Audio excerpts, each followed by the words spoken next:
Hello everybody, welcome to another junk journal process or another junk journal with me video. I am working in my fun DVD case junk journal that I made very recently. If you didn't see me making that, the video for that and the sort of logic behind it, then that would have been in the previous junk journal video number 15, I think. I'll try and remember to link it, but I make no promises on that front. So I had some random bits that I just wanted to throw into my journal. This little acetate piece was the packaging from a Christmas present, you know, one of those Bayliss and Harding toiletry sets. I love me some Bayliss and Harding, like my favourite brand. But anyways, it had this carousel horse on acetate and I was like, well, that's going to be perfect to put in my junk journal. So I've stapled it to the vellum. I bought these rose gold staples because I thought they would be more fun than stainless steel ones. And since I bought those, I just want to staple everything to everything. Like, I can't use any other adhesive. Well, that's not true, but you know what I mean. So I made a little pocket out of that, and then that little card you can see, that came with an order. I ordered myself this really beautiful hand-tooled leather pen pouch from El Rahir Leather on Etsy, and it came just like with this little card saying thank you or whatever, and it was really pretty and I wanted to include it on the junk journal. I was about to stamp the date and then I remembered my new Dymo label maker, and I love those things, so I did the date in that instead. And then I'm just adding some journaling on the back of that saying what I bought pretty much, and probably something else of note, but I can't remember. I set that aside to dry because I wrote in some shimmery fountain pen ink and it took a hot minute to dry, so I set that aside. What I'm playing with here is I had some planner pages where, like, I decorated for the week and then for like half of the week I'd been ill or something, so they were completely plain. They didn't have any writing on, but they still had all the stickers and I didn't really want to waste them, so I thought I'd just keep those pages and cut them up and stuff and use them in my junk journal.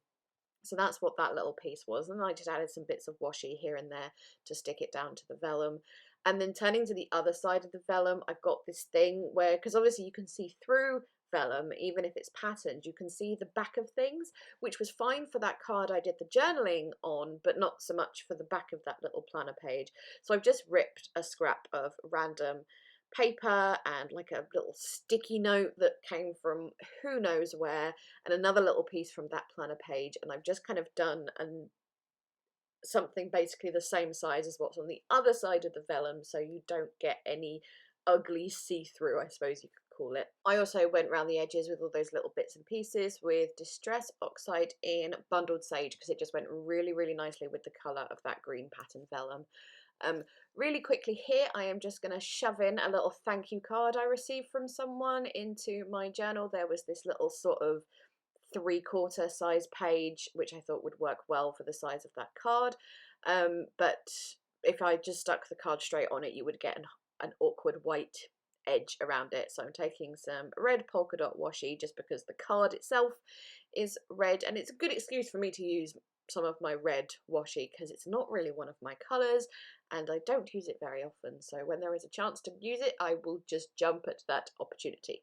Anyway, so I just did that as a border, stuck the card in, and that is all I'm going to do on that page, but I just wanted it in there in my junk journal. So I'm gonna next, what did I do next? Oh right, so here I had, oh, this here, how beautiful is this? This was actually some wrapping paper. Someone had wrapped birthday presents in for my birthday about a month and a bit ago, and it was just so pretty. I kept all of it, so expect to see it in future videos as well. It's really thick as well. Like, if someone just handed you a sheet of it and it wasn't all folded, you would be forgiven for thinking it's just normal pretty pattern paper. Anyways, I just ripped up a bit of it, went around the edges with that same colour oxide and glued it down. All these bits I'm playing around with here, well, these bits here, these are really, really beautiful handmade items from Ellen Oscar Journals, whose shop I will link. Really lovely handmade tags and envelopes, all for junk journals. I am in love with all those pieces. I chose this little tag to go in that little pocket. The pocket and the card with the flower on, they're all packaging from various craft items that I bought, and I just keep them all, and I have a big pile of them that I want to use. So I chose those two because I thought they went quite nicely together. But where I was going to put that little envelope, I didn't just want all that white space behind it. So I've filled it up with a load of rub-ons. I'm just choosing some random ones, like I'm not going for any reason or pattern or whatever. I'm just trying to fill up the space. I bought these because I wanted to start including some rub-ons in my junk journal kits that I sell in my store, but I haven't yet found any at a price that's good enough for me to afford to put them in the kits, if you know what I mean. So I bought them as a bit of a tester, and I just wasn't sure and stuff, and then I worked out the finances. I was like, oh, I can't do it, but obviously I've kept them for myself because obviously, so that's why I just have a few of those. And I kind of cut them up to fill up all that white space and stuff.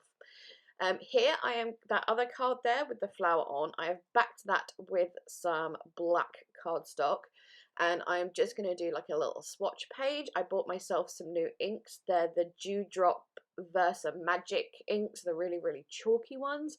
I love a chalky ink. I'm actually obsessed.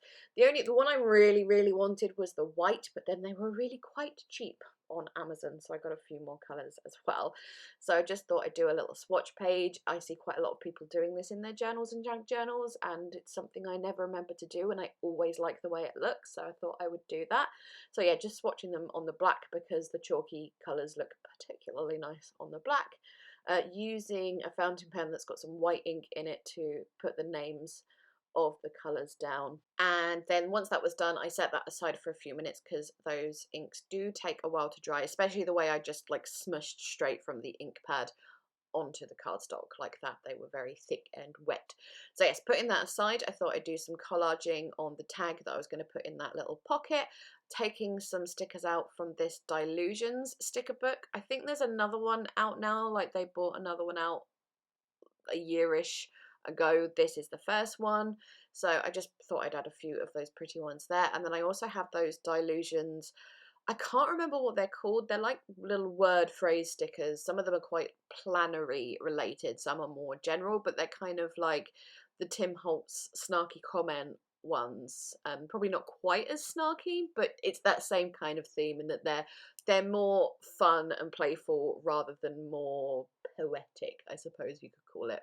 But yeah, that's all I did to that little tag. It's just a little collage of pretty stickers and little phrases and stuff. Again, went round the edges of that little craft envelope with the same Distress Oxide. I really like that colour actually, for just like, it's vintagey and distressy, but it's also quite pretty and goes well with flowery things. So on the other side of the paper, I was obviously going to tip in that little card I'd made, but I was still waiting for that to dry, but I thought I'd just add a little bit of light stamping on there as well. So I took one of the new inks that is the colour Wheat and a Kaiser Craft stamp and just stamped that all up the side. Like I did one clean stamp and then used where there was a little bit of ink left on pieces of the stamp, just kind of press that down on there, tip in my little card with some wide washi, and then once that is down, I am going to fill up the rest of that page with some journaling.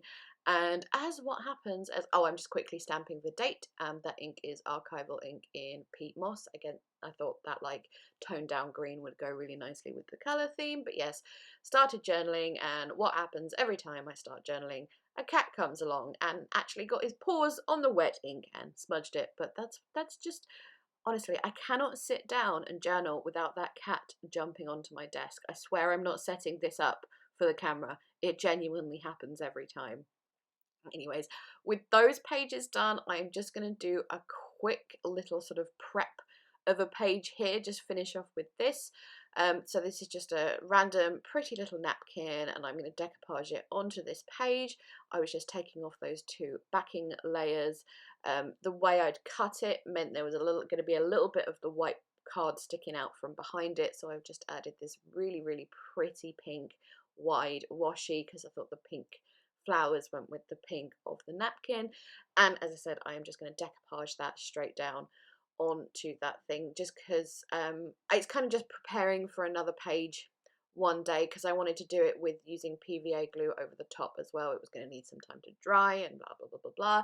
Usually I would water down PVA glue for this purpose, but I was feeling particularly lazy, so I didn't. And on that note, that is the last thing I do in this video to my journal. So there we go. Thank you so much for watching. I will leave as many links to items used in the description box down below. Oh, I hate saying that. Why did I say that? I've been watching too many famous YouTubers recently. Anyways, yeah, what was I saying? Please leave me a thumbs up if you enjoyed. Chat to me down in the comments. I am really gonna go now. Thank you so much again. Bye bye.